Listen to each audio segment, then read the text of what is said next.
رحم اللہ من قرأ الفاتحہ بسم اللہ الرحمن الرحمن الرحیم مالک یوم الدین نستعین صراط المستقیم صراط الذین غیر المغضوب علیہم ولا الضالین.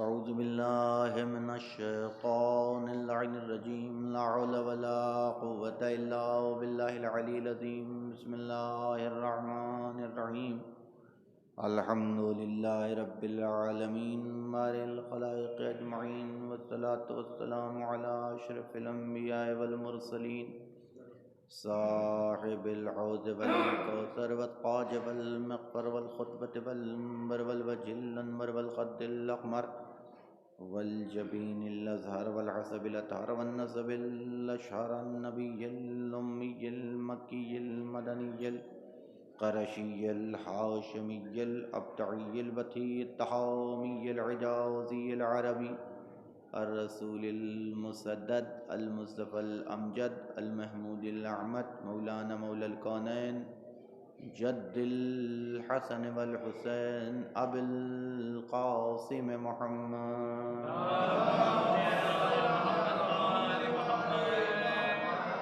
وآلہ الطیبین الطاہرین المعصومین الداعین الی سبیل اللہ بالحکمت وبالموعظۃ الحسنہ قادت الامم اولیاء النعم معدن الرحمہ سیما بضعۃ الرسول سیدۃ نساء العالمین فاطمۃ الزہراء.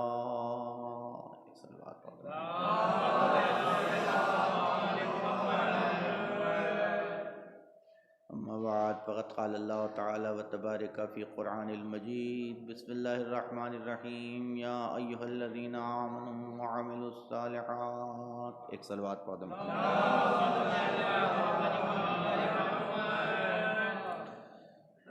قرآن مجید کی یہ آیہ کریمہ کہ جسے میں نے آپ کے سامنے عنوان کلام قرار دیا ہے، اس آیت میں خداوند عالم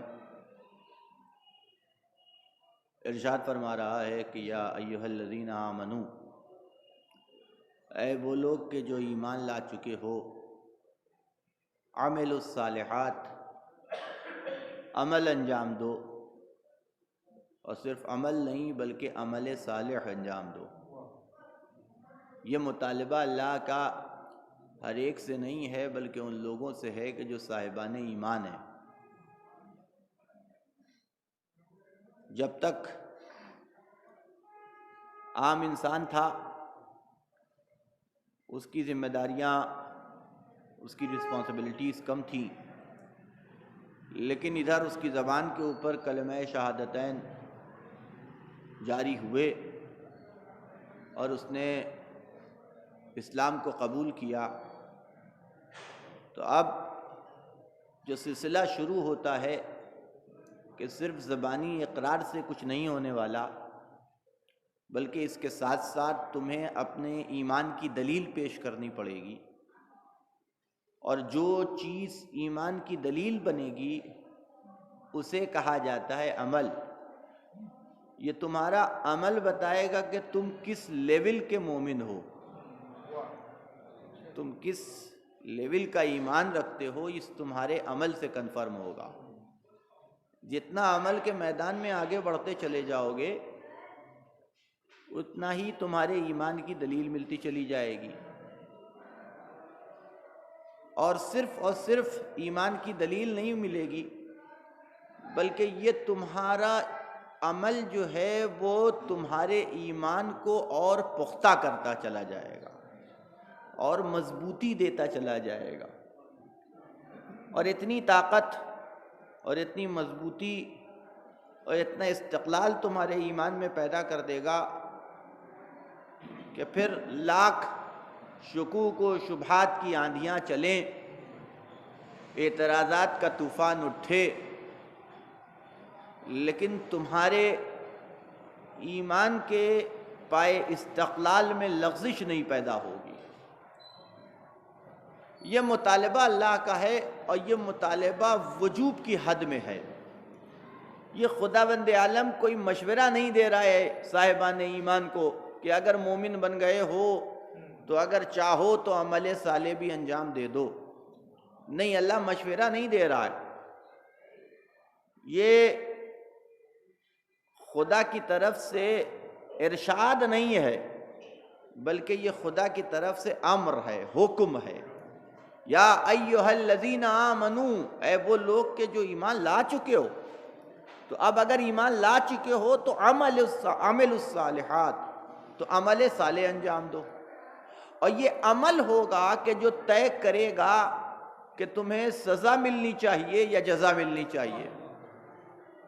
اور اس عمل کے حوالے سے اللہ نے جو کیٹیگری رکھی ہے وہ صرف اور صرف ایک صنف سے مطالبہ نہیں کیا، بلکہ جو اشرف المخلوقات کے دو حصے ہیں ان دونوں سے یہ مطالبہ ہو رہا ہے کہ من عمل صالحا من ذکر و انثی، کہ جو کوئی بھی مرد و عورت میں سے عمل صالح انجام دے، وہو مومن، اس شرط کے ساتھ کہ وہ صاحب ایمان بھی ہو. تو اب خدا کہہ رہا ہے لنجزینہم، کہ ہم انہیں جزا عطا کریں گے، حیاتن طیبہ، انہیں ایک پاک و پاکیزہ اور طیب و طاہر حیات عطا کر دیں گے. اب دیکھیے جہاں لفظ عمل آئے گا، یہ ایک اصول ہے اور یہ ایک فطرت ہے اور نیچر ہے کہ ہر عمل، کوئی بھی کام، چونکہ انسان کے نیچر اور انسان کی فطرت میں ہے کہ کوئی بھی کام اور کوئی بھی عمل انسان جو انجام دیتا ہے تو اس عمل کے انجام دینے کے پیچھے جو مقصد ہوتا ہے وہ صرف اور صرف ایک ہوتا ہے کہ ہم کوئی بھی کام کر رہے ہیں تو ہم کوئی بھی عمل اس وقت انجام دیتے ہیں جب ہم کو کوئی فائدہ حاصل کرنا ہوتا ہے یا کسی نقصان سے بچنا ہوتا ہے. اور فائدے کے حاصل ہونے کا نام ہے جزا، نقصان سے بچنے کا نام ہے سزا. یعنی جیسا عمل ہوگا اسی اعتبار سے طے ہوگا کہ تم سزا کے مستحق ہو یا جزا کے مستحق ہو. عمل صالح ہے تو اب تم جزا کے مستحق قرار پائے، عمل ہے لیکن صالح نہیں ہے تو یہ تمہارا عمل ہے کہ جو تمہیں جزا کا، سزا کا مستحق بنائے گا. اور یہ تیسرا کوئی راستہ نہیں بچتا ہے، یعنی تمہیں عمل تو انجام دینا ہی دینا ہے، صرف اس عمل کے انجام دینے کے درمیان میں تمہیں اتنا اختیار ہے کہ تم چاہو تو اچھا عمل انجام دو، چاہو تو برا عمل انجام دو. یہ اختیار تمہیں، یعنی تم دامن بچا کے یہ کہہ کے نہیں نکل سکتے کہ ہم کوئی عمل ہی نہیں انجام دیں گے. نہیں، یہ نہیں ہو سکتا. تم اس دنیا میں آ گئے، صاحب ایمان بن گئے، لا الہ الا اللہ محمد رسول اللہ تمہاری زبان پہ جاری ہو گیا، تو تم پہ فرض ہے کہ تم عمل انجام دو. غور کیجئے گا. اور مطالبہ کا ہے کہ عمل الصالحات. اب اگر عمل انجام دے رہے ہو تو وہ عمل کیوں نہیں انجام دیتے کہ جس سے تمہیں فائدہ حاصل ہو؟ وہ عمل کیوں نہیں انجام دیتے کہ جس کی بنیاد پہ تم جزا کے مستحق بن رہے ہو، تاکہ یہ دنیا، تمہاری دنیا بھی سنور جائے اور تمہارا عقبہ بھی سنور جائے. ایک صلوات پڑھ دے محمد و آل محمد. یہ مطالبہ خدا بند عالم ہے کہ نہیں؟ اور اسی اعتبار سے اللہ انسان کے درجے کو، انسان کے رتبے کو بڑھاتا چلا جاتا ہے. جیسا عمل سامنے آتا چلا جاتا ہے ویسے ویسے اللہ انسان کے رتبے کو اور درجے کو آگے بڑھاتا چلا جاتا ہے. اور یہ مطالبہ اللہ کا دونوں سے ہے، مرد سے بھی مطالبہ ہے اور عورت سے بھی مطالبہ ہے. اب آپ دیکھیے کہ اگر آپ روان شناس جو ہوتے ہیں، جو سائیکیٹرسٹ جنہیں کہا جاتا ہے، آپ ان سے اگر پوچھیے گا، دریافت کیجیے گا، تو انسان کی شخصیت سازی، یعنی انسان کی جو شخصیت سازی ہے، ہم پیدا ہوئے، میں نے عرض کیا کئی مرتبہ کہ ہم پیدا ہوئے ہیں تو آدمی پیدا ہوئے، انسان نہیں پیدا ہوئے، بلکہ ہمیں انسان بننا ہے. اور کیجئے گا تو اب کون سی چیز ہے کہ جو انسان کو انسان بناتی ہے؟ تو اگر آپ روان شناس سے پوچھئے گا کہ 3 چیز ہے کہ جو انسان کی شخصیت سازی میں بڑی مؤثر ہے. پہلی چیز ہے وراثت. پہلی چیز ہے کہ وراثت، یعنی یہ شخصیت جو اسے مل رہی ہے، یہ جو پرسنالٹی اسے مل رہی ہے، ممکن ہے کہ یہ وراثت میں اسے مل جائے. آبا و اجداد ایسے تھے، خاندان ایسا تھا، لہذا وراثت میں وہ پرسنالٹی، وہ شخصیت اسے نصیب ہو گئی. اور دوسری چیز کا نام ہے کہ تربیت. کہ یا وراثت انسان کو کی شخصیت کو مرتب کرتی ہے اور بناتی ہے، یا تربیت ہے؟ یہ دو چیزیں ہوئی، اور تیسری چیز کا نام ہے معاشرہ، اور تیسری چیز کا نام ہے ماحول۔ غور کیجئے گا، دیکھیے میں جہاں تک لے کے آنا چاہتا تھا اور جو بات کہنا چاہتا ہوں اس کے لیے ایک تمہید ہے، اس تمہید سے گزر جاؤں تو اپنی منزل پہ آؤں، کہ یہ تین چیزیں ہیں۔ پہلی چیز ہے وراثت، دوسری چیز کا نام ہے تربیت، اور تیسری چیز کا نام ہے انسان کا معاشرہ، کہ جس معاشرے میں انسان زندگی بسر کر رہا ہے۔ اب آپ دیکھیے، وراثت میں انسان کو شخصیت مل گئی، کوئی کریڈٹ نہیں ہے، لیکن کوئی ضروری نہیں ہے کہ جیسی وراثت ہو ویسا ہی وارث بھی نکل جائے۔ غور کیجئے گا، میں ممکن ہے کہ وراثت بہت بڑی ہے، بڑی عظیم ہے، لیکن وہ اس وراثت کو سنبھال نہیں سکا۔ غور کیجئے گا، وہ اس وراثت کی قدر نہیں کر سکا، وہ اس وراثت کی اہمیت نہیں سمجھ سکا، اور یہی بنیاد ہے اور یہی سبب ہے کہ بڑے بڑے خاندانوں کو اٹھا کے دیکھ ڈالیے کہ وراثت بہت بڑی تھی، لیکن چونکہ وارث میں سنبھالنے کی صلاحیت نہیں تھی، لہذا نام بھی مٹا دیا، کردار بھی مٹا دیا۔ غور کیجئے گا، یعنی نام بھی ختم ہو گیا، کردار بھی ختم ہو گیا، فراموش کر دیا گیا، بھلا دیا گیا۔ کیوں؟ اس لیے کہ وارث اس وراثت کو سنبھال نہیں سکا ہے کہ نہیں ہے؟ اب آپ دیکھیے کیوں، اس کی وجہ کیا ہے؟ وجہ صرف ایک ہے کہ وراثت اچھی تھی، تربیت ٹھیک نہیں ہوئی۔ غور کیجئے گا، وہ تربیت جو ہے نا وہ بڑی امپورٹنٹ ہوتی ہے۔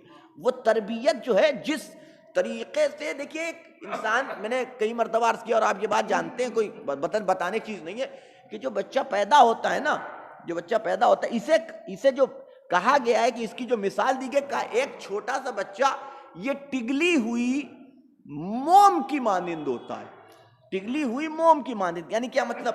جس سانچے میں ڈھال دیجئے گا نا، وہ وہی شکل، وہی صورت، وہی شیپ اختیار کر لے گا، ہے کہ نہیں ہے؟ تو اب ضرورت کیا ہے کہ ضرورت آپ ایسے ہی چھوڑ دیجئے تو وہ بے ڈنگا سا ہے، کوئی سانچہ اسے دے دیجئے تو وہ موم بتی بھی بن سکتا ہے، وہ کوئی اور خوبصورت چیز بھی بن سکتا ہے، وہ کوئی شو پیس بھی تیار۔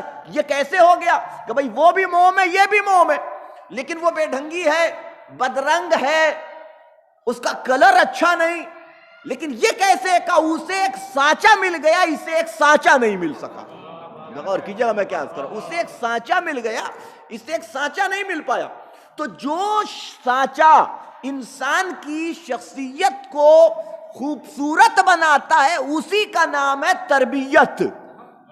اور میں نے یہ بات کئی مرتبہ عرض کیا ہے آپ کی خدمت میں کہ یہ یاد رکھیے گا کہ علم دینا آسان ہے، تربیت کرنا مشکل ہے۔ علم عطا کرنا یہ بڑا آسان ہے، کسی کو عالم بنانا یہ بڑا آسان ہے، تربیت کرنا یہ مشکل کام ہے۔ غور کیجئے گا، علم بڑھ رہا ہے، آپ یہ نہیں کہہ سکتے کہ علم گھٹ رہا ہے۔ آپ کیسے کہہ سکتے ہیں علم گھٹ رہا ہے؟ علم تو بڑھ رہا ہے نا، نہ بڑھ رہا ہوتا تو کل آپ لانٹین کی روشنی میں زندگی بسر کر رہے تھے، دیا جلا کر کے آپ کے گھر کا کام چل رہا تھا، ہاتھ کے پنکھے سے گرمی میں اپنی گرمی کو اور اپنے پسینے کو سکھانے کا کام لیتے تھے۔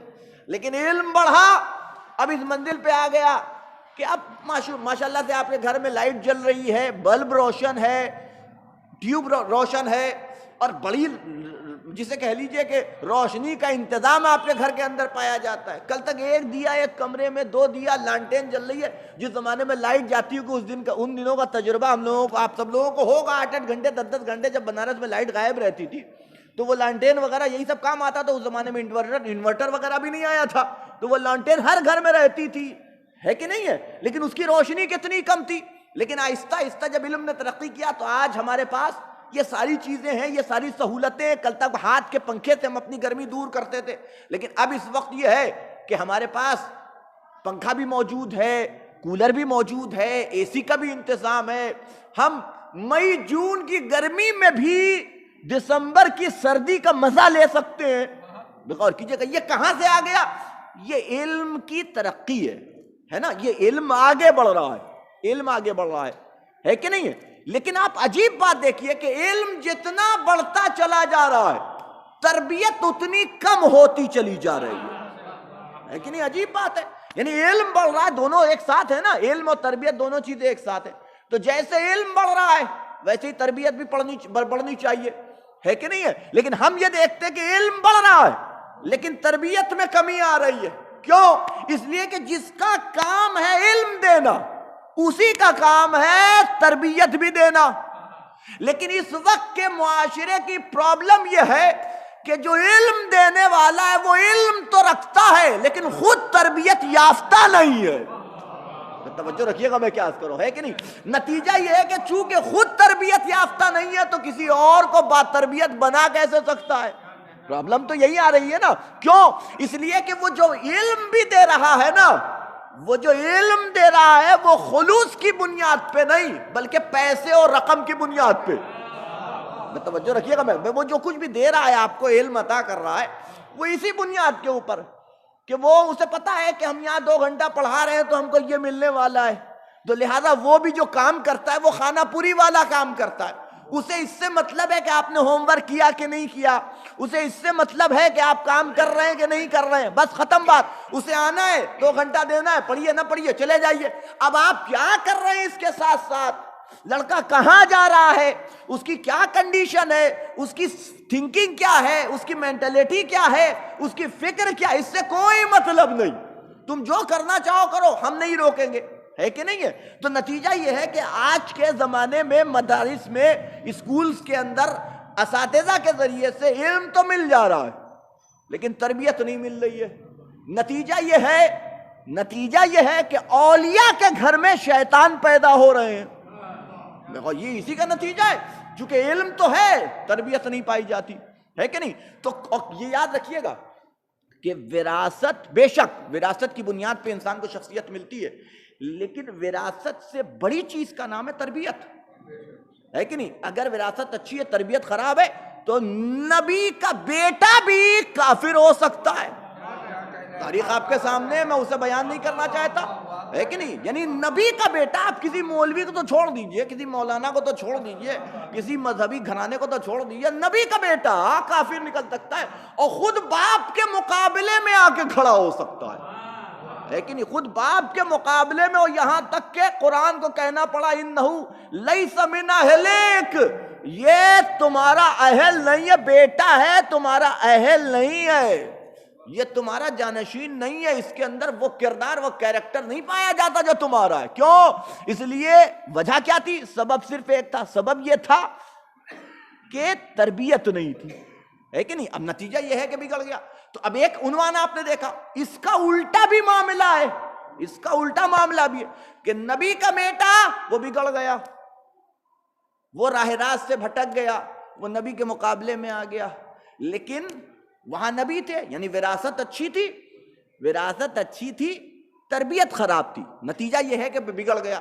اس کا الٹا معاملہ بھی ہے، وراثت کسی بالکل گئی گزری، یعنی وراثت دشمن خدا، وراثت دشمن دین، لیکن چونکہ تربیت اچھی ہو گئی تھی تو یزید کے گھر میں بھی اولیاء پیدا ہو گئے. آپ غور کیجئے گا میں کیا آپ کو، یہ سوچنے والی بات ہے نا کہ یزید کے گھر میں بھی ایک ایسا پیدا ہو گیا کہ جو اپنے باپ کے تخت کو ٹھوکر مار کے کہتا ہے کہ میں اس تخت پہ بیٹھنا گوارا نہیں. کیوں؟ اس لیے کہ اس تخت سے فرزند رسول کے خون کی بو آ رہی ہے. آپ غور کیجئے گا. اچھا اب یہ ہوا کیسے؟ ریزن تلاش کیجئے نا، یہ کیسے ہو گیا بھیا؟ ایک سوال ہے کہ نہیں کہ ایک یزید جیسے فاسق و فاجر جابر خون، ہے کہ نہیں، یعنی ایسا ذلیل خون، اور اس کا بیٹا ایسا پیدا ہو گیا اور ایسا نکل گیا. وجہ کیا ہے؟ اور یہاں تک، یعنی اب آپ ستم دیکھیے، تاریخ اٹھا کر کے دیکھیے گا کہ جب اس نے یہ جملہ کہا ہے نا کہ میں اس تخت پہ بیٹھنا گوارا نہیں کرتا، کہ جس تخت سے فرزند رسول کے خون کی بو آ رہی ہے، تو ماں نے تانا دیتے ہوئے کہا کاش تو پیدا نہ ہوا ہوتا، تو میرے پیٹ میں ہی ساقط ہو گیا ہوتا، سخت کر گیا ہوتا. تو بیٹا جواب دیتا ہے کہ اے کاش ایسا ہی ہوا ہوتا کہ میں پیدا نہ ہوا ہوتا اور آپ کے پیٹ میں ہی میرا دم گھٹ گیا ہوتا، مر جاتا، یہ اس سے بہتر تھا کہ میں یزید کا بیٹا کہلاؤں. اور کی جگہ میں کیا ہے کہ نہیں؟ ایک صلوات پڑھ دو محمد و آل محمد. کیا؟ اب سوچئے، یعنی یہ اچھا اب سوال ہے نا کہ بھئی اتنی معرفت آسان کام نہیں ہوتا ہے بھائی. دیکھیے کٹیا ہو، چھوٹا سا گھر ہو، اسے ٹھوکر مار دینا بڑا آسان ہے. تخت و تاج کو ٹھوکر مارنا، اتنی بڑی حکومت پر کہ جو جسے کہہ لیے 1/3 2/3 حصے کے اوپر دنیا کے قائم ہو اور خلیفۃ المسلمین بننا، یہ چھوٹی موٹی بات نہیں ہے. یہ یعنی اتنی بڑی حکومت کو ٹھوکر مارنے کے لیے کلیجہ چاہیے، آسان نہیں ہے. بڑے بڑوں کا ایمان متزلزل ہو جائے. مال جب سامنے آتا ہے نا، جب اقتدار سامنے آتا ہے، دولت سامنے آتی ہے، تو اچھے لوگ ان کا ایمان بھی متزلزل ہو جاتا ہے. یہ تاریخ گواہ ہے اور ہر دوسرے دن ہم لوگ دیکھتے بھی رہتے ہیں. لیکن یہ ہوا کیسے؟ لوگوں نے جب پتہ کیا تو پتہ چلا کہ اس کا ایک استاد تھا کہ جو محب اہل بیت تھا. غور کیجئے گا، اس نے تعلیم حاصل کی تھی وہ محب اہل بیت تھا. اور نتیجہ کیا ہوا کہ وراثت کتنی گزری تھی، لیکن چونکہ تربیت بہترین ہو گئی تو دشمن اہل بیت کے گھر میں بھی محب اہل بیت پیدا ہو گیا. غور کیجئے گا میں کیا کہتا ہوں. تو یہ 2 چیزیں ہو گئی، پہلی چیز ہے وراثت، دوسری چیز ہے تربیت، اور تیسری چیز ہے معاشرہ. چلیے وراثت بھی بڑی اچھی ہے، تربیت بھی بہت اچھی ہے، تب بھی کوئی شیورٹی نہیں ہے کہ اولاد ٹھیک ٹھاک ہی نکل جائے. معاشرہ، ماحول جن کے درمیان میں آپ رہ رہے ہیں، اٹھنا بیٹھنا، جن دوستوں کے درمیان میں، جن لوگوں کے درمیان میں آپ ہیں، اس کا اثر بھی انسان کے اوپر ہوتا ہے کہ نہیں ہوتا ہے. انسان کی فکر کے اوپر معاشرے کا بہت بڑا اثر ہوتا ہے. غور کیجئے گا میں کیا عرض کروں، ہے کہ نہیں؟ بہت بڑا. بے دینوں کے درمیان میں بیٹھنا شروع کیجئے، آپ کے اندر بھی بے دینی نہ آ جائے تو میرا نام بدل دیجئے. آپ کے گھر میں نماز ہوتی ہے، آپ کے گھر میں سب روزے دار ہیں، آپ کے گھر میں سب پرہیزگار ہیں، آپ کے گھر میں سب اللہ والے ہیں، آپ کی تربیت بھی اسی طریقے سے ہوئی، آپ کو مسجد میں لا کے کھڑا کیا گیا، آپ کو نماز پڑھوائی گئی، آپ کو مسجدوں میں بیٹھایا گیا، سب کچھ کیا. لیکن آپ نے ایک مرتبہ ایسے لوگوں کی صحبت اختیار کی جن سے دین کی وابستگی نہیں. نتیجہ کیا نکلے گا کہ تھوڑے دن کے بعد آپ کی فکر بھی ویسے ہی ہو جائے گی، خیال بھی ویسے ہی ہو جائے گا، آپ کا عمل بھی ویسے ہی ہو جائے گا. چونکہ معاشرہ بہت تیز انسان کے اوپر حاوی ہوتا ہے اور اثر کرتا ہے کہ نہیں؟ اسی لیے کہا گیا ہے کہ جب بھی بیٹھنا ہے تو اچھوں کی صحبت اختیار کرو، اشرار کی صحبت میں کبھی نہ بیٹھنا. اس لیے کہ اچھوں کے درمیان میں بیٹھو گے تو اچھے بنو گے، اشرار کے درمیان میں بیٹھو گے تو وہ شر تمہارے اندر بھی سرایت کر سکتا ہے. اس لیے منع کیا کہ جن کے درمیان میں بیٹھ رہو وہ کیسے لوگ ہونے چاہیے، وہ کیسے افراد ہونے چاہیے جن کے درمیان میں. اور یہ واقعاً کہہ رہا ہوں، میں نے اس بات کو میں نے پریکٹیکلی دیکھا ہے، عملی طور کے اوپر بھی دیکھا ہے کہ بڑے بہکے لوگ، خدا شاہد ہے، میں ممبر پہ ہوں، مسجد میں ہوں، میں اپنے ہی مثلاً تھوڑا سا ملنے جلنے والوں ہی کی بات کر رہا ہوں. بہت سے ایسے لوگوں کو دیکھا ہے کہ یعنی ایسے لوگ کہ جن کا خاندان میں نہیں سمجھتا کہ یعنی ہر چیز کا انکار کرنے والے. ہر چیز کا انکار کرنے کا مطلب آپ سمجھتے ہیں؟ پردے کا انکار کرنے والے، خمس کا انکار کرنے والے، نماز، وہ یہ کہہ کے نماز نہیں پڑھتے تھے کہ نماز انسان کو جو ہے وہ منظم بنانے کے لیے ہے کہ نہیں؟ منظم بنانے کے لیے. تو جب ہم پہلے سے منظم ہے تو بھی نماز پڑھنے کی ضرورت کیا ہے کہ نہیں؟ یہ اس طرح کی باتیں کرنے والے. لیکن ان کو صحبت اچھی مل گئی، اچھے لوگوں کے درمیان میں بیٹھنے لگے. نتیجہ یہ ہوا کہ دھیرے دھیرے وہ کہ جو بے نمازی سے نمازی بن گئے. یہ صحبت کا اثر ہے، یہ صحبت کا اثر ہے، یہ عنوان ہوتا ہے. اسی لیے کہا گیا کہ ایسے لوگوں کے درمیان میں بیٹھو. اور آپ خود محسوس کیجئے گا کہ ایک مجلس سننے کے بعد آپ کی تھنکنگ اور آپ کی فکر کیا ہوتی، چاہے وہ تھوڑی دیر کے لیے ہو. میں یہ نہیں کہنا بہت دیر تک، لیکن تھوڑی دیر کے لیے تو ایک جذبہ انسان کے دل میں بیدار ہوتا ہے، کہ خیر کا جذبہ انسان کے دل میں بیدار ہوتا ہے ایک مجلس میں بیٹھنے کے بعد، ہے کہ نہیں ہے؟ تھوڑی دیر. اور اس کا اثر بھی انسان کے اوپر، انسان کی روح کے اوپر، انسان کی فکر کے اوپر، انسان کے خیال کے اوپر، انسان کے جسم کے اوپر دکھنے لگتا ہے تھوڑی دیر. یہ اور بات ہے کہ ایک کوئی بھی دوا اسی وقت اثر، ایسا تو ہے نہیں کہ آپ کو دیا گیا ہے 5 وقت آپ کو دوا کھانی ہے کہ نہیں؟ صبح بھی کھانی ہے، دوپہر 3 وقت کھانی، صبح دوپہر شام. اور آپ چاہیے کہ آپ کو جو ہے 102 ڈگری بخار ہے اور آپ کو کوئی وائرس ہے اور آپ چاہیے کہ ایک ٹائم دوا کھا لیں، اور پھر اس کے بعد جو ہے وہ ٹھیک ہو جائیں. روز ایک ہی بھائی 3 ٹائم کھانا ہے، وہ پورا کورس ہے، کریے تب نہ ٹھیک ہوئیے گا. ورنہ دوا کھا لی، بخار اتر گیا، معلوم ہوا کہ دوپہر میں کھانی تھی نہیں کھایا تو شام تک پھر سے چڑھ گیا. یہ تو سلسلہ چلتا ہی رہے گا کئی دنوں تک آپ صحت یاب نہیں ہو پائیے گا. کیوں؟ اس لیے کہ آپ پورا کورس نہیں کر رہے ہیں. سیم کنڈیشن، سیم معاملہ یہاں پہ ایسے ہی ہے کہ یہ جو اثر ہوتا ہے نا تھوڑی دیر کے لیے ہوتا ہے، اور یہ چاہتا ہے کہ اسے باقی رکھا جائے، یعنی ایسے ڈوز انسان کو کنٹینیو ملتے رہے تاکہ اثر باقی رہے، مٹنے نہ پائے. ہے کہ نہیں؟ ایک صلوات پڑھے محمد و آل محمد. یہ ہے معاشرے کا اثر. یہ جو ماحول ہوتا ہے، اسی لیے کہا گیا کہ معاشرہ ماحول، اور ہر چیز کا معاشرہ ہوتا ہے، ہر چیز کا ماحول ہوتا ہے. جن کے درمیان میں رہیے گا آپ، ان کے درمیان میں رہنا شروع کر دیے کہ جو صرف سروس اور جاب کے بارے میں سوچتے ہیں، نوکری کے بارے میں سوچتے ہیں، آپ کی ذہنیت بھی ویسے ہی ہو جائے گی.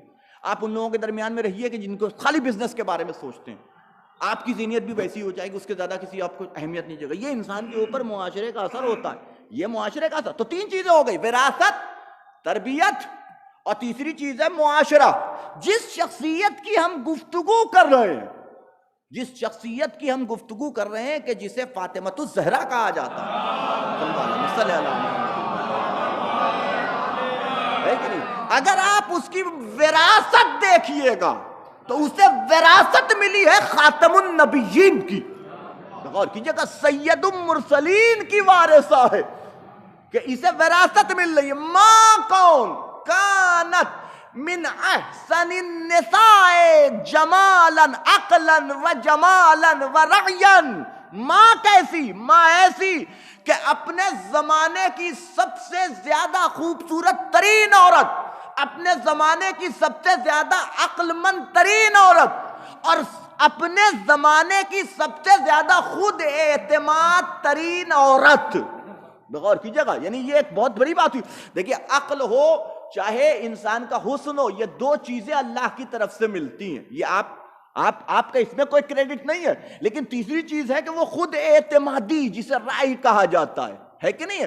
بہت کم 100,000 میں ایسی عورتیں ملتی ہیں کہ جو ڈومینیٹنگ پرسنالٹی رکھتی ہوں.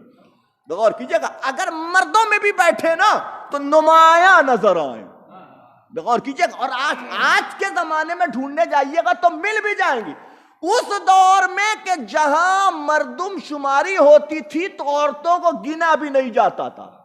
جانتے ہیں آپ، یعنی جس زمانے میں مردم شماری جو ہوتا ہے نا کہ پاپولیشن کے لیے جب گنا جاتا تھا کہ کتنے لوگ ہیں ہمارے شہر میں، تو اس زمانے میں جب پاپولیشن کو گنا جاتا تھا، مردم شماری ہوتی تھی، تو عورت کو شمار بھی نہیں کیا جاتا تھا. اس زمانے میں ختیجہ اس ہستی کا نام تھا. غور کیجئے گا میں کیا عرض کروں، کہ بڑے تھے کہ جو در ختیجہ کے محتاج تھے. ہے کہ نہیں؟ اس زمانے میں بھی اپنا لوہا، جس نے اپنی خود اعتمادی، عقل کے اعتبار سے بھی، حسن کے اعتبار سے بھی، تو وراثت ایسے آ رہی. اور اگر تربیت دیکھیے تو تربیت کرنے والا خاتم النبیین ہے، تربیت کرنے والا سید المرسلین ہے. روایت میں ہے کہ جب بی بی آتی تھی نا، دیکھیے تربیت ہوتی کیسی. ایک صلوات پڑھے محمد. جب بی بی تشریف لاتی تھیں تو روایت میں ہے کہ نبی 4 کام انجام دیتے تھے. 4 کام انجام دیتے تھے. پہلا کام کہ ادھر، اور یہ جسے کہہ لیے علماء عامہ سیاح ستہ وغیرہ کی، اور صحیح بخاری کی روایت ہے جو میں سنا رہا ہوں، کہ جیسے ہی بی بی آتی، ہمارے ہاں دیکھیے گا تو روایت الگ ملے گی، ان کے ہاں دیکھیے گا تو ہم سے زیادہ، جسے کہنا چاہیے کہ ایسی روایت کہ جس سے عظمت فاطمہ کا زیادہ احساس ہوتا ہے، یہ روایت ان کے ہاں زیادہ نقل ہوئی ہے کہ ادھر بی بی تشریف لاتی تھی تو روایت میں کہ قام الیہا، پہلا کام نبی کا، کہ ادھر فاطمہ کو آتے ہوئے دیکھتے تھے تو ہم تو یہی سنتے ہیں نا کہ نبی احترام میں کھڑے ہو جاتے تھے. نبی احترام میں کھڑے ہو جاتے تھے. نہیں، اگر کھڑے ہونا ہوتا تو روایت ایسے، جملہ یہ ہوتا قام لہا. اگر صرف کھڑے ہونا والا معاملہ ہوتا کہ نبی کھڑے ہو جاتے تو فقرہ ہوتا قام لہا، ان کے لیے کھڑے ہو جاتے تھے. نہیں، فقرہ قام الیہا، ادھر فاطمہ کو آتا ہوا دیکھتے تھے، نبی فاطمہ کی طرف دوڑ پڑتے تھے. اب آپ غور کیجئے گا، یعنی یہ ایک عجیب بات ہے. یعنی ایک باپ اپنی بیٹی کا احترام نہیں کر رہا ہے، بلکہ ایک منصبدار الہی ہے کہ جو دوسرے منصبدار الہی کی عظمت کو پہچانوا رہا ہے. قام الیہا کہ نبی اس کی طرف دوڑ پڑتے تھے. اور پھر یہ ایک کام ہوا کہ اور کون, دیکھیے عجیب معاملہ ہے, عام آدمی ہو, ہے نا, دیکھیے ہم یہاں بز میں ہیں, چلیے میں آپ چلیے تھوڑا سا مانتے, عزت کرتے, احترام کرتے ہیں صاحب امامہ کی, آپ سبھی ہے کہ نہیں, کوئی بھی ہو بحث اس سے نہیں ہے. کبھی کبھی انسان اندر, یعنی جو ہم احترام کرنے والے لوگ ہوتے ہیں نا, تو وہ لباس کے اندر کون ہے اس کو نہیں دیکھتے, بلکہ اس لباس کو دیکھ کر کے احترام کرتے ہیں کہ جو وہ لباس اپنے سر پہ امامہ اور قبا رکھے ہوئے. تو اب کوئی بھی مولانا تشریف لے آیا, فوراً احترام میں کھڑے ہو گئے, ہے نا, وہ کھڑے ہو گئے. یہ کائے کا احترام ہے؟ وہ شخصیت کا احترام ہے. اور آپ نے جگہ دے دی صدر مجلس میں, اگر پیچھے بیٹھ گئے تو آگے بلا لیا کہ بھائی آئیے تشریف لے آئیے, آگے آئیے, کہاں پیچھے بیٹھے ہوئے ہیں. یہ عنوان ہوتا ہے کہ نہیں ہوتا ہے؟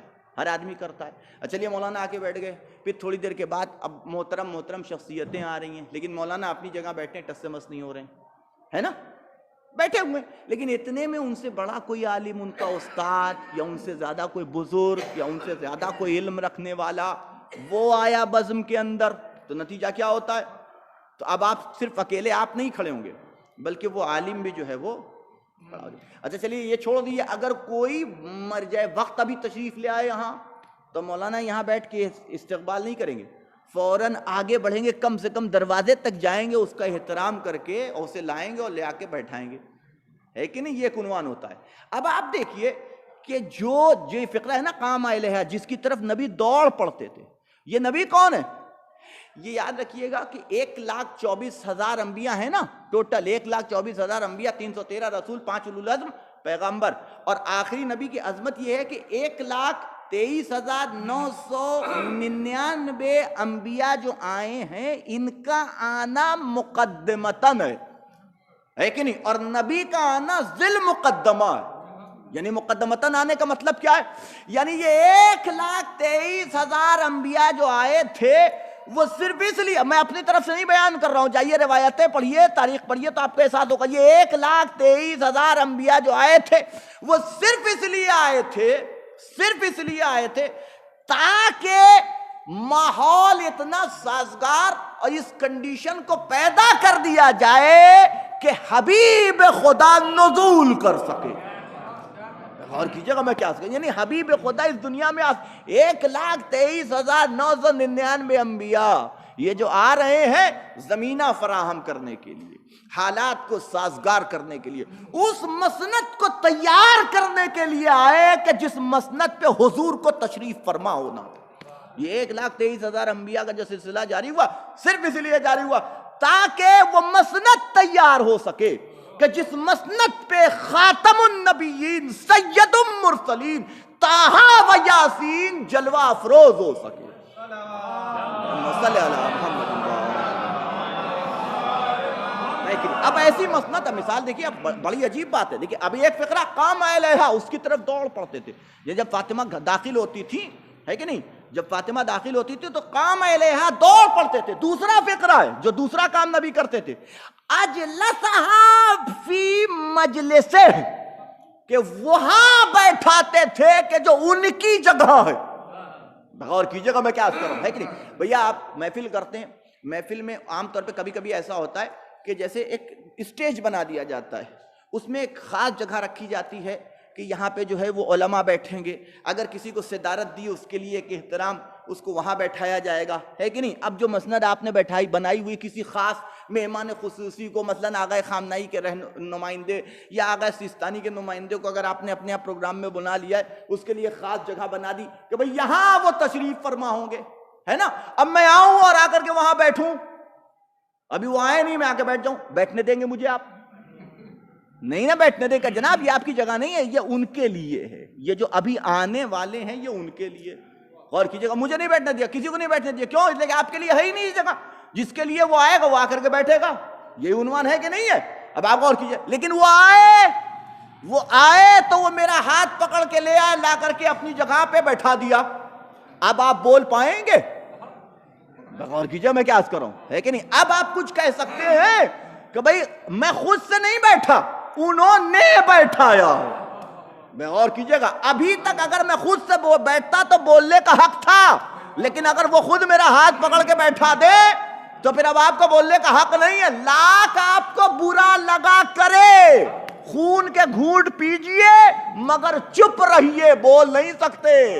غور کیجئے گا میں کیا کروں، ہے کہ نہیں؟ کچھ کہہ نہیں سکتے، لاکھ آپ کو برا لگا کرے، لاکھ دشمنی ہو، لاکھ عداوت ہو، لیکن کیجئے گا کیا کہ جس کے لیے مسند لگائی تھی جب وہ خود ہی بیٹھا رہا ہے تو اس میں ہمارا اور آپ کا کون سا معاملہ رہ جاتا ہے؟ ہمت ہے کسی میں بولنے کی؟ غور کیجئے گا، اب یہ جو 1,23,000 انبیاء آئے تھے اس مسند کو تیار کرنے کے لیے کہ جہاں مصطفیٰ کو بیٹھنا تھا، بے توجہ رکھیے گا، اور مصطفیٰ اسے بیٹھا رہے ہیں کہ جسے فاطمہ کہا جاتا ہے۔ ایک صلوات پڑھے محمد وآل محمد۔ ایک اس سے بہتر انداز میں نعرہ صلی اللہ علیہ ہے کہ نہیں؟ اب آپ غور کیجئے گا کہ اجلسہا فی مجلس، وہاں بیٹھاتے تھے۔ پہلا کام کہ قام الیہا، دوڑ پڑتے تھے ان کی طرف۔ دوسرا کام کہ وہاں بیٹھاتے تھے کہ جو ان کی جگہ ہے، ان کی جگہ کا مطلب فاطمہ کی جگہ نہیں بلکہ نبی کی جو جگہ تھی وہاں بیٹھا۔ تیسرا کہتے تھے مرحبا بکے،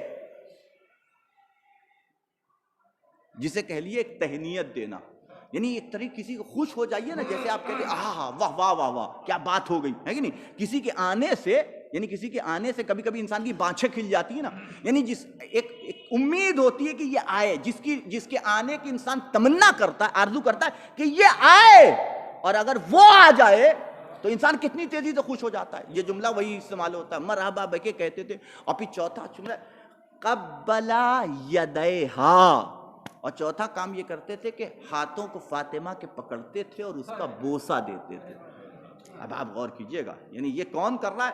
یہ کوئی عام انسان نہیں کر رہا ہے، یہ کوئی معمولی انسان، یہ کوئی منصبدار، یہ کوئی معمولی نہیں، یہ طریقہ کار تھا فاطمہ، یہ پیغمبر اسلام کا، خاتم النبیین کا، سید المرسلین کا، کہ قبل یدیہ، ہاتھوں کو فاطمہ کے چومتے تھے۔ یہ 4 کام نبی کرتے تھے۔ اب آپ سوچئے، یعنی ایسے ماحول میں جس کی پرورش ہوئی ہو، اب آپ سوچئے پہلا مرحلہ فاطمہ کی تربیت کا کہ وراثت ملی کس کی؟ خدیجہ کی وراثت۔ وراثت ملی کس کی؟ نبی کی وراثت۔ تربیت کہاں ہوئی؟ کس نے تربیت کرنے والا کون ہے؟ خاتم النبیین سید المرسلین۔ اور اب وہ معاشرہ، وہ ماحول دیکھیے کہ جہاں فاطمہ نے تربیت پائی تھی، وہ ماحول ایسا تھا کہ جہاں ملائکہ کا نزول ہوتا تھا، جہاں آیتوں کا نزول ہوتا تھا۔ میں آپ کی خدمت میں ایک جملہ کہہ دوں، بات ختم ہو گئی اور منزل کے آخری منزل سے گفتگو قریب ہو گئی۔ نبی کا ایک جملہ ہے، ہیا ابنتی فاطمہ، ابنتی فاطمہ ہیا لیلۃ القدر۔ نبی فرماتے میری بیٹی فاطمہ یہ لیلۃ القدر ہے۔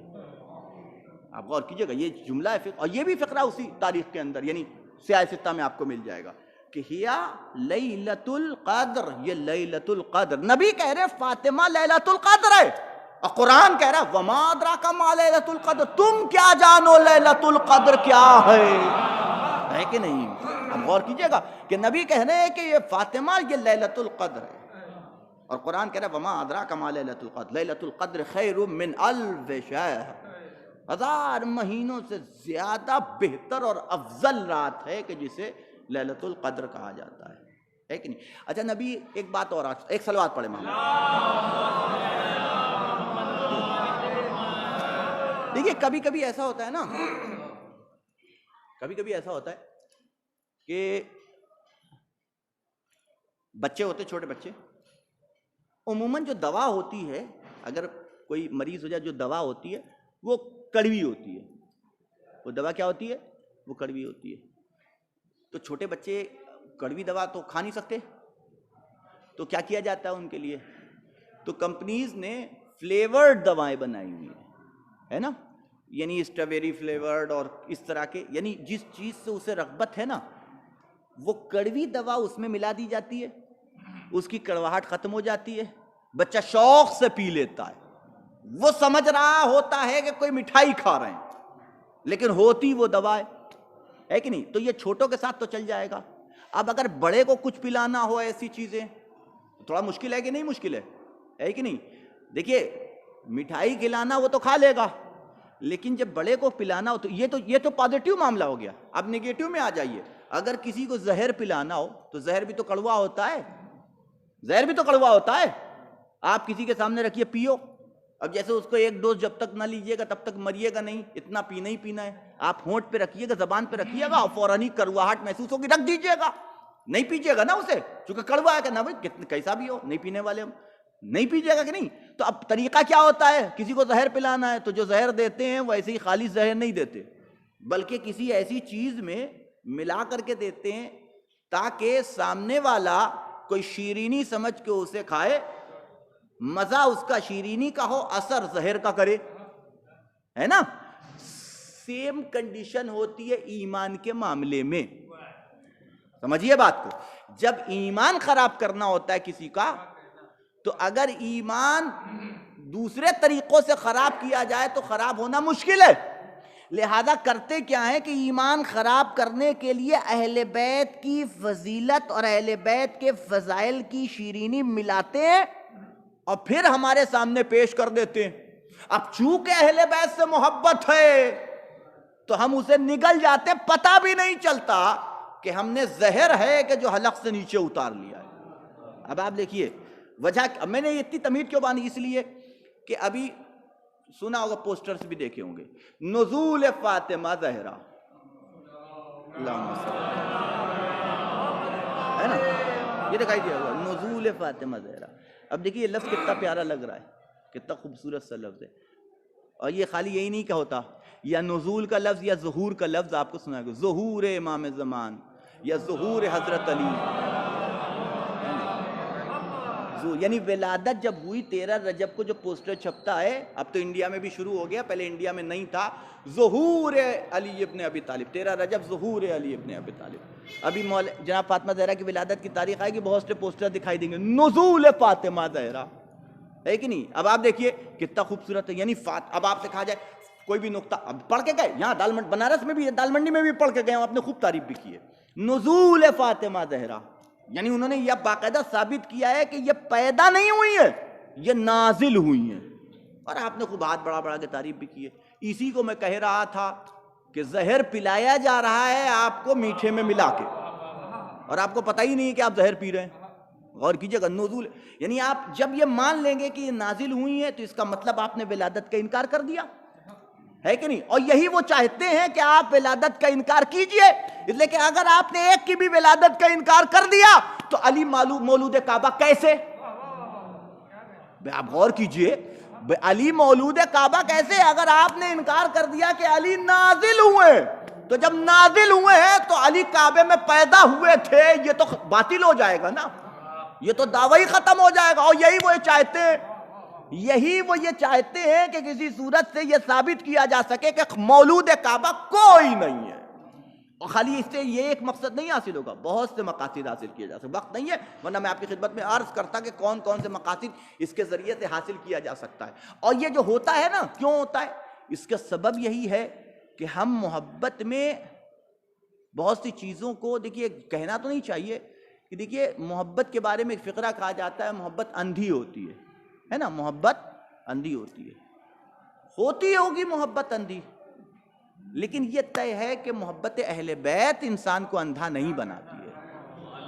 اور کیجئے گا, بلکہ محبت اہل بیت وہ ہے کہ جو نابینا کو بھی بینائی عطا کرتا ہے کہ نہیں. آپ غور کیجئے گا, وہ نابینا کو بھی بینائی. اچھا چلیے نزول, ہم بھی کہہ رہے ہیں نزول, لیکن نزول دو طرح کا ہوتا ہے, نزول دو طرح کا ہوتا ہے. بارش بھی نازل ہوتی ہے, قرآن بھی نازل ہوا تھا, ہے نا, بارش بھی نازل ہوتی ہے اور قرآن بھی نازل ہوا تھا. تو اب یہ کون سا نزول, بارش بھی نازل ہوتی ہے, آسمان سے نازل ہوتی ہے نا, کہا جاتا ہے نا کہ قرآن میں بھی ہے آیتوں میں کہ خدا نے کہا کہ ہم نے آسمان سے جو ہے وہ پانی کو نازل کیا, تو بارش بھی نازل ہوتی ہے اور قرآن بھی نازل ہوا تھا. تو کون سا نزول, بارش والا نزول کہ قرآن والا نزول؟ اگر آپ یہ کہیے کہ یہ اہل بیت نازل ہوئے ہیں, پیدا نہیں ہوئے, تو اس کا مطلب یہ ہے کہ آپ نے بارش والا نزول مانا ہے. غور کیجئے گا, کیوں؟ اس لیے کہ بارش جب ایک مرتبہ نازل ہوتی ہے نا, تو اس کا قطرہ آسمان سے چھوٹا زمین تک آیا، ادھر زمین پہ پہنچا، ادھر اوپر سے رابطہ ختم. غور کیجئے گا میں کیا عرض کر رہا ہوں. یعنی آسمان سے بارش کا قطرہ چلا، زمین پہ پہنچا، صحرا میں گرا، درختوں پہ گرا، پہاڑوں پہ گرا، کہیں پہ گرا، ادھر گرا، ادھر اوپر سے رابطہ ختم ہو جاتا ہے کہ نہیں؟ لیکن قرآن نازل ہوا تھا، غور کیجئے گا کہاں نازل ہوا؟ قلب مصطفیٰ پہ. لیکن یہ نازل ہونا ایسا نہیں ہے کہ آ گیا اوپر سے رابطہ ختم، نہیں، یہ ایک رسی ہے کہ جس کا ایک سرا قلب مصطفیٰ سے وابستہ ہے تو دوسرا سرا اللہ سے وابستہ ہے. اور کیجئے گا، ایک صلوات پڑھے محمد وآلہ محمد. میں نے بات ختم کر دی، بس یہ آخری بات ہے، گفتگو ختم اور اختتام کے مرحلے سے گفتگو قریب ہوگی. آپ غور کیجئے گا تو یہ اہل بیت نازل ہوتے ہیں، لیکن نزول کا مطلب یہ ہے کہ قرآن نازل ہوا تھا قلب مصطفیٰ پہ، اور فاطمہ کا نزول ہوا تھا صلب مصطفیٰ پہ. غور کیجئے گا جب تک یہ نہ مانا جائے تب تک اوپر سے رابطہ وابستہ رکھنا اسے ممکن نہ ہوگا. یہ نور فاطمہ تھا کہ جو پہنچا. اچھا آج ایک بس یہ دو باتیں، یہ ایک بات ہے بلکہ یہ دو حدیثیں، اس کو میں بتا دوں، ختم ہو گئی بات. پہلی حدیث ابھی میں نے آپ سے کہا، نبی نے فرمایا کہ ہیا لیلۃ القدر ابنتی فاطمہ، میری بیٹی فاطمہ، ہیا لیلۃ القدر، یہ لیلۃ القدر ہے. یعنی لیلۃ القدر یعنی قدر والی رات ہے نا. اب یہ جو رات کا لفظ آ گیا نا، یہ زمانے کو بتا رہا ہے، یہ ٹائمنگ کو بتا رہا ہے، یہ ٹائمنگ کو بتا رہا ہے نا. میں رات میں آؤں گا، اب یہ رات میں آؤں گا مطلب یہ ہے کہ یہ ٹائم آپ نے طے کیا ہے اپنے آنے کا. تو یہ رات کا لفظ، دن کا لفظ جو ہے یہ ٹائمنگ کو بتاتا ہے. اسے کہتے ہیں ہمارے ہاں اصطلاح میں ظرف زمان، اسے کہا جاتا ہے ظرف زمان. اور تو چلیے ہیا لیلۃ القدر، اب قرآن کیا کہہ رہا ہے؟ انا انزلناہ فی لیلۃ القدر، کہ ہم نے اس قرآن کو قدر والی رات میں نازل کیا. اور نبی کیا کہہ رہے ہیں؟ ہیا لیلۃ القدر، فاطمہ لیلۃ القدر ہے. بے توجہ رکھیے گا. اچھا قرآن نازل کہاں ہوا؟ یہ تو پتہ چل گیا کہ رات میں نازل ہوا ہے قرآن، یعنی لیلۃ القدر میں، قدر والی رات میں نازل ہوا ہے قرآن. ہوا کہاں نازل؟ کسی گھر میں نازل ہوا، کسی پہاڑ پہ نازل ہوا، کسی درخت پہ نازل ہوا، کسی کے ہاتھ پہ کہاں نازل ہوا؟ نہیں، قرآن کہہ رہا ہے کہ ہم نے اسے آپ کے سینے پہ نازل کیا ہے، آپ کے قلب پہ نازل کیا ہے. غور کیجئے گا، یعنی قرآن نازل ہوا ہے لیلۃ القدر میں، یہ زمانے کو بتا رہا ہے کہ کب نازل ہوا. آپ کے قلب پہ نازل ہوا، یہ جگہ کو بتا رہا ہے کہ قرآن کہاں نازل ہوا ہے اور کس کے سینے پہ نازل ہوا ہے. وہ جگہ پتہ چل رہی ہے کہ قرآن نازل ہوا تو قلب پیغمبر پہ. آپ غور کیجئے گا تو فاطمہ ایک طرف تو زمان ہے کہ جب قرآن نازل ہوا اس زمانے کا نام بھی ہے فاطمہ، لیکن نبی نے ایک حدیث اور ارشاد فرما دی، نبی نے ایک حدیث اور ارشاد فرما دی کہ جو عظمت فاطمہ کی اہمیت کو بیان کر رہی ہے، کہ فرماتے کہ فاطمہ ہیا ابن ہی اللتی، فاطمۃ اللتی، اب ایگزیکٹ سینٹنس نہیں آ رہا ہے، ہی اللتی قلبی بین جنبیہا، فرماتے کہ فاطمہ وہ قلب ہے کہ جو میرے دو پہلوؤں کے درمیان میں پایا جاتا ہے. توجہ رکھیے گا، ہے کہ نہیں؟ وہ قلب ہے کہ جو میرے دو پہلوؤں کے درمیان میں پایا جاتا ہے. یعنی قرآن جس زمانے میں نازل ہوا وہ بھی فاطمہ ہے، جس جگہ پہ نازل ہوا وہ بھی فاطمہ ہی ہے. ایک صلوات پڑھ دے محمد وآلہ محمد.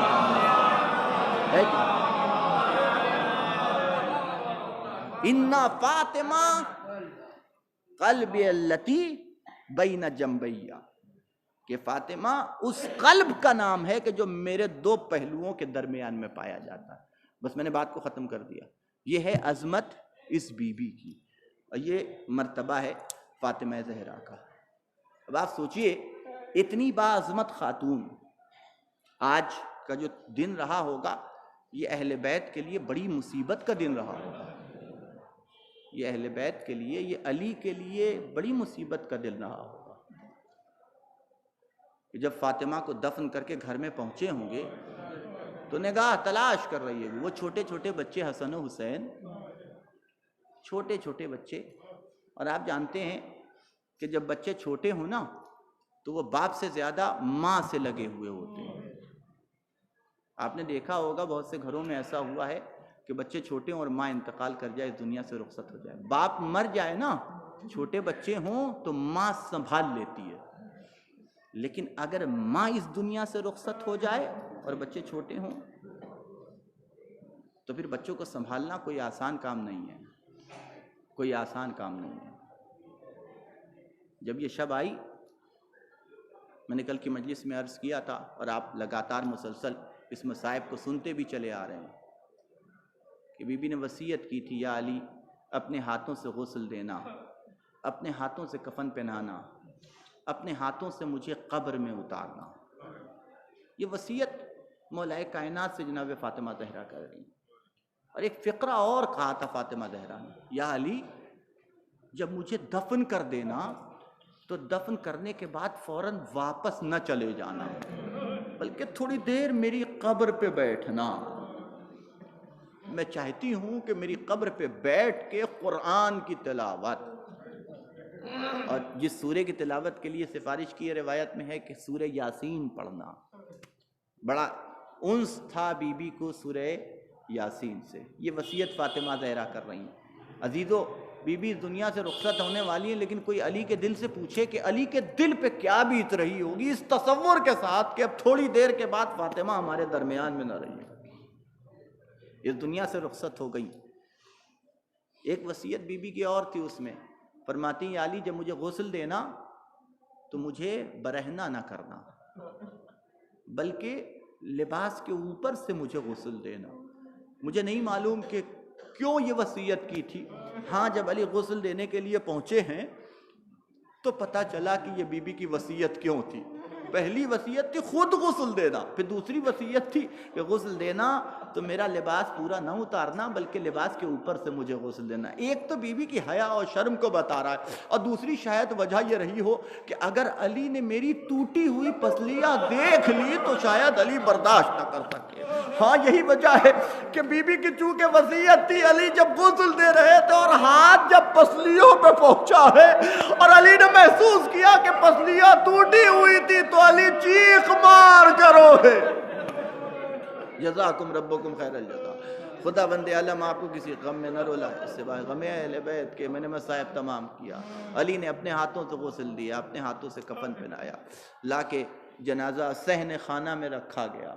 یہ عجیب منظر ہوتا ہے اور عجیب عالم ہوتا ہے کہ جب آخری دیدار کیا جاتا ہے. وہ جنازہ جب گھر سے نکلتا ہے نا, جب گھر سے نکلتا ہے تو عجیب بے چینی ہوتی ہے. مرد پھر بھی اس لیے کہ مرد جنازے کے ساتھ ساتھ قبرستان تک کم سے کم جاتے ہیں, لیکن عورتیں گھر میں رک جاتی ہیں. ان سے برداشت نہیں ہوتا کہ اب یہ جو جا رہا ہے واپس آنے والا نہیں ہے. جنازہ لا کے رکھا گیا, آؤ میرے لاڈلو اپنی ماں کا آخری دیدار کرو. اور آپ جانتے ہیں بی بی کی وصیت تھی کہ کسی کو خبر نہ ہو شب کی, یعنی غسلنی باللیل, رات میں مجھے غسل دینا, کفنی باللیل, رات میں مجھے کفن پہنانا, ودفنی باللیل, مجھے رات میں میرا جنازہ اٹھانا, اور کسی کو خبر نہ ہو. فہرست تک بتا دی تھی بی بی نے کہ میرے جنازے میں کون کون آنا چاہیے. ان افراد معین تھے کہ یہ ہے کہ جو میرے جنازے میں شرکت کر سکتے ہیں, کسی کو پتہ نہ چلے. اور آپ جانتے ہیں خدا نہ خواستہ اگر کہیں کسی گھر میں پڑوس میں جنازہ ہو جائے اور آواز بلند ہوتی ہے رونے کی نا, تو پڑوسی فوراً دوڑ کے آ جاتے, کیا ہوا, کیا بات ہے. اور وصیت تھی فاطمہ کی کسی کو پتہ نہ چلے. اب آپ تصور کیے زینب و ام کلثوم اگر رو بھی رہی ہوں گی تو کیسے رو رہی ہوں, کیسے رو رہی ہوں گی. اس بات کا خیال بھی ہوگا کہ کسی کو پتہ نہ چلے, تو اگر رو بھی رہی ہوگی تو گھٹی گھٹی آواز کے ساتھ سسکیاں لے لے کے زینب و ام کلثوم اپنی ماں پہ گریا کر رہی ہوں گی کہ کہیں آواز بلند نہ ہو جائے اور پڑوسیوں کو پتہ نہ چل جائے. جزاکم ربکم. علی نے کہا آؤ میرے لاڈلوں آ کے اپنی ماں کا دیدار کرو. جناب امام حسن آگے بڑھے, ماں کا دیدار کیا, مادر گرامی خدا حافظ و ناصر. ام کلثوم آگے بڑھی, خدا حافظ و ناصر. اور ایک مرتبہ مولا کائنات نے داہنے بائیں دیکھا کہ میرا چھوٹا شہزادہ حسین نظر نہیں آتا. اب جو پلٹ کے دیکھا تو حسین گھر کی دہلیز کے اوپر گردن جھکائے ہوئے بیٹھے.